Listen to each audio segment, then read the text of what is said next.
नमस्कार. रुचकर स्वाद या यूट्यूब चॅनलमध्ये तुम्हा सर्वांचं मनापासून स्वागत आहे. तर आज आपण पाहणार आहोत अगदी चटकदार, खमंग अशी आणि अगदी करायला सोपी असणारी कांदा आणि टमाटरची ही ग्रेव्हीवाली भाजी तुम्ही एक वेळ जर बनवली तर नेहमी अशाच प्रकारे बनवून खाल. बराच वेळा पावसाळा असो की कुठलाही ऋतू असो, भाज्या असल्या तरी कुठलीही भाजी खावीशी वाटत नाही किंवा बऱ्याच वेळा आपल्या घरामध्ये काही भाजीला नसतं. तर ह्या वस्तू 2 जरी असल्या ना, तर आपली परफेक्ट आणि मस्त अशी भाजी तयार होते.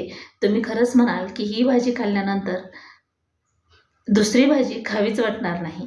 तितकी चटकदार आणि मस्त ही भाजी तयार होते. जास्तीचं साहित्य कुठलंही लागत नाही. अगदी मोजक्या साहित्यामध्ये आणि परफेक्ट ही रेसिपी आहे. तुम्हीही अशा प्रकारे नक्की ट्राय करा आणि कमेंटमध्ये सांगायला बिलकुल विसरू नका. ही भाजी डब्यासाठी किंवा सकाळच्या नाश्त्यासाठी किंवा जेवणासाठी बनवू शकता. चला तर रेसिपीला सुरुवात करूयात. तर इथं आपण ह्या भाजीसाठी मीडियम साईजचे असे 8 ते 9 कांदे घेतलेले आहेत आणि आपल्याला टमाटर लागणार आहेत 5. तुम्हाला किती भाजी बनवायची त्याच्यानुसार घेऊ शकता. तर इथं 7-8 हिरव्या मिरची, लसूण, अद्रक आणि कोथिंबीरच्या काड्या आणि कोथिंबीर आणि 2 चमचे तीळ लागणार आहे. तीळ तुम्हाला आवडत असेल तर टाका, नाही टाकलं तरी काही हरकत नाही. आता इथं दोन्ही पोर्शन कांद्याचे काढून घ्यायचे आहेत, म्हणजे त्याच्या पाकळ्या व्यवस्थित सुटायला हव्या आणि खूप मोठे कांदे घ्यायचे नाहीत, तर अगदीच मीडियम असे कांदे घ्यायचे आहेत, म्हणजे त्याच्या पाकळ्या जे आहेत ते व्यवस्थित खुलतात. आता एका कांद्याचे 4 तुकडे करून घ्यायचे आहेत. आता हा जे कडक भाग आहे हे काढून घेतला तरच आपल्या कांद्याला पाकळ्या व्यवस्थित सुटणार आहेत. तसंच जर ठेवलं तर कांद्याच्या पाकळ्या सुटत नाहीत. आता इथं एक कांद्याचे 4च भाग अशा प्रकारे करून घ्यायचे आहेत. 4 किंवा 5 करून घेतले तरीही चालतं तुमच्या आवडीनुसार. तर अशाच प्रकारे आपण सर्व कांदे जे आहेत ते असे कट करून घेऊया. तर अशा प्रकारे सर्व कांदे आपण कट करून घेतले. तर आता टमाटर कट करून घेऊया. टमाटरसुद्धा जे देठाचा भाग आहे ना तो कट करून घ्यायचा आहे आणि त्याच्यानंतर तुमच्या आवडीनुसार याच्यासुद्धा लहान किंवा मोठ्या आकारात फोडी ठेवू शकता.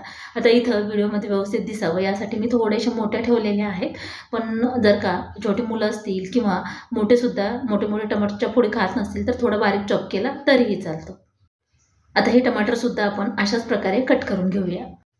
आता टमाटर स्वस्त असते किंवा महाग असो, बऱ्याच वेळा आपण जास्तीचे टमाटर आणतो आणि मग ती संपत नाहीत. तर मग अशा प्रकारे जर भाजी केली ना, हे टमाटरसुद्धा संपतात. म्हणजे खूप दिवस जरी ठेवले ना, ते खराब होण्यापेक्षा अशा प्रकारे भाजी बनवून संपवले तरीही चालतं. तर आता इथं मी हे भांडं ठेवलेलं आहे गॅसवरती आणि तुमच्या आवडीनुसार तेलाचा वापर करायचा आहे. तर इथं मी 2 ते 3 पळी तेलाचा वापर करते, का तर आपल्याला टमाटर, कांदा छान परतून घ्यायचा आहे त्यासाठी. आता इथं हे थोडंसं तेल गरम छान झालं की याच्यामध्ये हे कांदा टाकून घ्यायचा आहे आणि इथं आपल्याला खूप असा लालसर किंवा सॉफ्ट होईपर्यंत कांदा हे करायचं नाही. तर थोडंसं 1-2 मिनिटच आपल्याला हे परतून घ्यायचं आहे. का तर 2 मिनिट जरी परतलं ना तर याच्यात पूर्ण पाकळ्या अशा खुल्या होतात. जास्त वेळ परतायचं नाही. का तर कांदा थोडासा परतला नंतर वाफेवर जरी थोडासा शिजवून घेतला ना तर एकदम सॉफ्ट असा होतो. त्यामुळे याला खूप वेळ शिजवायची गरज पडत नाही. आता इथं थोडंसं मीठ टाकलेलं आहे मी चवीसाठी, म्हणजे त्या कांद्याला चव यावी. हे बघा 1 मिनिट झाला असेल तर लगेच त्याच्या पाकळ्या सुटायला लागलेल्या आहेत. आता हे आणखीन 1-1.5 मिनिट आपण हे परतून घेऊया. तर बघू शकता 2-1 मिनिटामध्येच ह्या कांद्याच्या पाकळ्या किती खुल्या झालेल्या आहेत. त्यामुळे कांदा अगदीच मीडियम साईजचे घ्यायचे, खूप मोठे किंवा खूपच लहान असे घ्यायचे नाहीत आणि ओला कांदा इथे वापरायचा नाही. तर जे आपण भाजीला वापरतो ना तेच कांदा घ्यायचा आहे. आता इथं आपण जे टमाटर कट करून घेतले होते ना ते टाकून घेऊया. तर आता इथं मध्यभागी थोडंसं जागा करून टमाटर टाकून घ्यायचे आहेत, म्हणजे कांदा खूपच असा सॉफ्ट होणार नाही. तर मध्यभागी थोडंसं जाळ जास्त असतो, साईडला कमी असतो, त्यामुळे मध्यभागी टाकायचे आणि हे पण 1-2 मिनिटच आपल्याला परतून घ्यायच्यात आणि परतण्याची प्रोसेस जी आहे तर आपल्याला फास्ट गॅसवर करायची. आता इथं थोडासा कांदा मी बाजूला करून घेते, हा थोडासा सॉफ्ट झाला आहे म्हणून.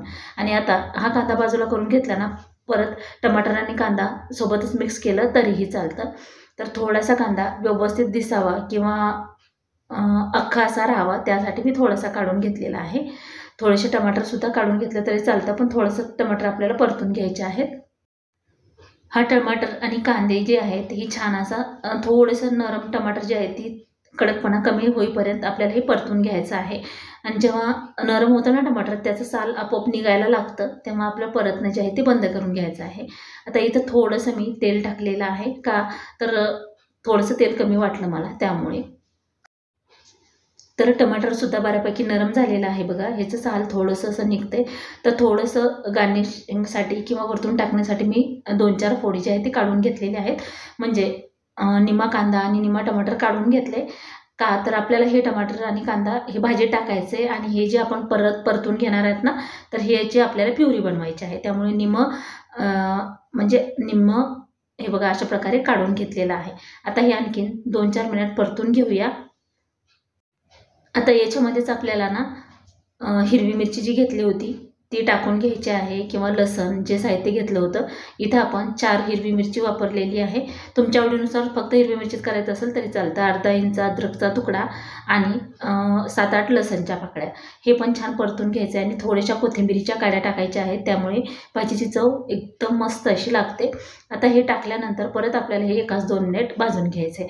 आता हे भाजण्याची जी प्रोसेस आहे ना त्या वेळेला करून घ्यायचे. इथे मी खडे मसाले थोडेच टाकते. 2-4 लवंगा, 2-4 मिरी टाकलेले आहे. अर्धा तुकडा स्टार फूलचा आणि 1-2 हिरवी वेलची आपल्याला याच्यात टाकायची. आता तुम्ही म्हणाल की ही खडे मसाले याच्यामध्ये का टाकायचे? का तर मी गरम मसाला इथे वापरणार नाही. जर का तुमच्याकडे खडे मसाले नसतील ना, आणि थोडासा दालचिनीचा तुकडा पण ॲड केलेला आहे. जर का खडे मसाले तुमच्याकडे नसतील तर तुम्ही गरम मसाला वापरा. आणि थोडेसे जिरे इथे टाकून घेतलेले आहेत. तर आता हे परत आपल्याला छान असं हलवून घ्यायचं आहे. हे बघा थोडंसं खाली लालसर असं झालेलं आहे. तर हे तीळ आपण याच्यामध्ये बाजूला करून घेतलेलं आहे आणि त्या तेलामध्येच आपण हे तीळ जे आहे ते थोडंसं परतलं तरी त्याची चव छान लागते, म्हणजे कच्चं तीळ राहणार नाही. त्यामुळे याच्यात टाकून घेतले. जर का तुम्हाला ह्या भाजीत तीळ नसेल टाकायचं, फक्त आहे अशीच जरी भाजी केली ना तरी काही हरकत नाही. पण तिळामुळे ना थोडंसं बांधणी घेतं आणि चवीला छान लागतं, त्यामुळे मी टाकून घेतले. आता आपण हे जसं जसं परतू ना तसं सॉफ्ट होतं. परत आपल्याला हे थोडंसं परतून झालं की आपल्याला याची प्युरी करून घ्यायची आहे. प्युरी करताना सुद्धा एकदम छान अशी प्युरी करायची. तर थोडंसं 5 मिनिट आपण झाकून ठेवूया, म्हणजे नरम होईल हे. ते बघा अशा प्रकारे झालेलं आहे. आता याच्यातलं थोडंसं शिल्लक राहिलेलं तेल आपण तेल भाजीला सुद्धा वापरू शकतो. जर का तुम्हाला वाटलं तर हे प्युरीमध्येच सगळं टाकून द्यावं तरीही चालतं. आणि त्यामुळे काय होतं, तेल जर प्युरीमध्ये आपण मिक्सरला फिरवलं ना तर जी ग्रेव्ही आपण बनवायलो किंवा प्युरी बनवायलो ना ती एकजीव अशी होते. आता मिक्सरच्या भांड्यामध्ये हे थोडंसं थंड झालं की टाकून घेऊया. आणि जर का तुम्ही गरम गरम तुमच्याकडे वेळ नसेल, गडबडीच्या वेळी बनवणार असाल ना, तर याच्यामध्येच लगेच थोडंसं पाणी टाकायचं आणि मिक्सरला फिरवायचं आहे. आता वातावरण थंड असल्यामुळे ना याच्यातून वाफा निघतात. बऱ्यापैकी थंड झालेलं आहे हे. आता हे गरम असल्यामुळे याच्यामध्ये साधारण पाव कप पाणी टाकून घ्यायचं आहे आणि हे मिक्सरला फिरवून घेतलेलं आहे. तर बघू शकता एवढंच थिकनेस याची ठेवायचे आहे. एकदम स्मूथ असं हे आपलं प्युरी जी आहे ती तयार करून झालेली आहे. आता इथं आपण जी कढई आपण भाजून घेतलेलं आहे साहित्य, त्याच्यातच तेल थोडंसं होतं. दुसरं तेल 1 पळी टाकून जिरे आणि मोहरी टाकून घेतलेली आहे. ती छान तडतडली की परत आपल्याला याच्यामध्ये जी प्युरी बनवून घेतलेली आहे ती ॲड करायची आहे. का तर आपण हे पूर्ण साहित्य छान भाजून घेतले तरी पण थोडंफार कच्चं राहू शकतं आणि शिजवून घेतल्यामुळे ना स्मूथपणा येतो प्युरीला किंवा ग्रेव्हीला, त्यामुळे त्या भाजीची चव छान लागते. त्यामुळे शिजवून घ्यायचं आहे. आता हे पूर्ण जी ग्रेव्ही आपण बनवून घेतली ना ती सगळीच टाकून घेतलेली आहे. आता हे आपल्याला सतत हलवून घेऊन शिजवून घ्यायचं आहे. आता मी इथं थोडासा मोठा गॅस केलेला आहे. का तर खूप स्लो गॅसवर ठेवलं ना परत त्याला पाणी सुटतं आणि मग ती प्युरी शिजायला वेळ लागते. मग फास्ट गॅसवर थोडंसं शिजवून घेतलं ना, नंतर थोडंसं पाणी जरी ॲड केलं ना तर म्हणजे चवीला छान लागते भाजी. त्यामुळे तर इथं आपण 1-2 मिनिट परतून घेतल्यानंतर याच्यामध्ये 1 चमचा धने आणि जिऱ्याची पावडर टाकून घेतलेली आहे. फुल भरून 1 चमचा लाल तिखट टाकायचं आहे. इथं अगदी पाव चमचा गरम मसाला टाकलेला आहे. तुम्ही कुठलाही गरम मसाला वापरला तरी चालतो. अर्धा चमचा मीठ टाकून घेतले, का तर अगोदर पण आपण मीठ याच्यामध्ये ॲड केलं. तर हे सर्व कोरडे मसाले टाकल्यानंतर ना परत ह्याला छान असं मिक्स करून घ्यायचं आहे. आणि जर का याच्यातलं पाणी तुम्हाला आटल्यासारखं वाटलं तर परत याच्यात अर्धा ते पाव कप पाणी टाकायचं आणि परत हे शिजवून घ्यायचं आहे. जेवढं स्मूथपणा याला येईल ना तेवढी भाजीची चव मस्त अशी लागते. आणि अशा प्रकारे जर बनवलं ना सर्वजण आवडीने खातात. थोडंसं वेगळं पण काहीतरी, मग तुम्ही भात, भाकरी, चपाती कशासोबत जरी खाल्लं ना तितकीच चवदार आणि खमंग ही भाजी होते. आणि थोडंसं प्रत्येक वेळी आपल्याला त्याच भाज्यासुद्धा खायला नको वाटतं. त्यामुळे असं काहीतरी वेगळं बनवलं ना तर 1 चपाती तुम्ही नक्कीच जास्त खाणार. तर इथं आपण अगदी 5-6 खडे साखरेचे टाकलेले आहेत. तर 4-5 मिनिट आपण हे सतत हलवून घेतल्यानंतर याला थोडंसं तेल सुटायला लागलेलं आहे. तर बऱ्यापैकी तेल सुटलेलं आहे. आणखीन आपण याच्यामध्ये थोडंसं पाव वाटी पाणी मिक्सरच्या भांड्यामध्ये टाकून याच्यामध्ये ॲड करूया आणि परत 2-3 मिनिट शिजवून घेऊया. ही जी मेहनत आहे ती एवढी घ्यावंच लागते, त्यामुळे आपली भाजी एकदम भन्नाट अशी होणार आहे. तर बघू शकता इथं आपण न झाकता ग्रेव्ही शिजवलेली आहे, तर तेल सेपरेट व्हायला लागलेलं आहे. तर इथं आपण 5-7 मिरच्या याला कट लावून घेतलेल्या याच्यात टाकून घेऊया. हिरवी मिरची कितपत तिखट आहे त्याच्यानुसार तुम्हाला इथं ॲड करायची आहे. इथं हिरवी मिरची एवढी तिखट नाही, त्यामुळे मी टाकून घेतलेली आहे. आता हे बघा, हिरवी मिरची टाकल्यानंतर खूप वेळ शिजवायची गरज पडत नाही. ग्रेव्ही परफेक्ट शिजलेली आहे. आता याच्यामध्ये टमाटर आणि कांदा जे आपण काढून बाजूला ठेवलं होतं हे ॲड करायचं आहे. तर बघू शकता एकदम सॉफ्ट असा हा कांदा किंवा टमाटर दिसतंय, पण पूर्ण जर आपण काळ करून घेतलं तर मग ती कशाची भाजी केली आपल्याला हेही कळणार नाही. जर का तुम्हाला पूर्ण असं ग्रेव्हीच करायची असेल याची तरीही चालतं, पण असं मध्ये एकदा नक्की असे ट्राय करा. म्हणजे काय होतं की असं जेव्हा आपण कांदा खातो ना, ही परतून घेतलेली कांद्याची चव आणि कच्च्या कांद्याची चव याच्यात खूप फरक आहे. आणि ही भाजी चवीला इतकी भन्नाट लागते. याचा रंगसुद्धा बघा, ग्रेव्ही एकदम मस्त अशी थिकनेसला झालेली आहे आणि चवीलासुद्धा तितकीच भन्नाट अशी झालेली आहे. आता हे थोड्या वेळ आपण हलवून घेऊया. आता हे साहित्य पूर्ण टाकल्यानंतर 5 मिनिट आपण हे झाकून ठेवूया. तर 5 मिनिट झालेले आहेत. बघू शकता तेल सेपरेट व्हायला लागलेलं आहे. आता आपण याच्यामध्ये अगदी पाव चमचा किंवा अर्धा चमचा मॅगी मसाला टाकून घेऊया. खूप टाकायची गरज नाही, अगदी थोडासा टाकून घ्यायचा आहे, म्हणजे मुलं किंवा मोठे सर्वच आवडीने खातील. जर का तुमच्याकडे नसेल तर आपण याच्यामध्ये सुद्धा दुसरा गरम मसाला किंवा खडे मसाले टाकले, त्यामुळे नाही टाकला तरी काय हरकत नाही, पण थोडंसं आणखीन चव याची वाढते त्यामुळे टाकलेलं आहे.